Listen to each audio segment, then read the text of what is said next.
আমি আলটিমেটলি দিনের শেষে একজন শিক্ষক এবং অবশ্যই 2 কন্যার প্রাউড ফাদার। 2 কন্যা আমার এবং আমার ওখানে আমার পরিবার হচ্ছে মহিলা ডমিনেটেড পরিবার, বুঝতেই পারছেন, আমরা সংখ্যালঘু। বাবা আর আমি এই 2জন পুরুষ, বাকি সব মহিলা।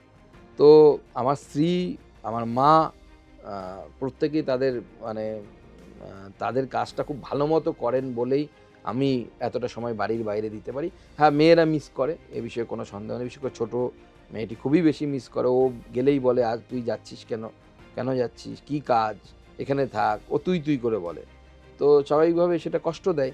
কিন্তু দেখুন, আমাদেরকে ছোটোবেলা থেকে আমি যে আদর্শের সাথে যুক্ত, আমি ক্লাস 11-12 থাকা অবস্থায় আমি আরএসএসের সাথে যুক্ত হই। তখন থেকে ওই একই মন্ত্র শিখে এসেছি, কান্ট্রি ফার্স্ট, দেশ সবার আগে। তারপরে নিজের পরিবার, পার্টি যাই বলুন না কেন, দেশ সবার আগে, তার উপরে কিছু হতে পারে না।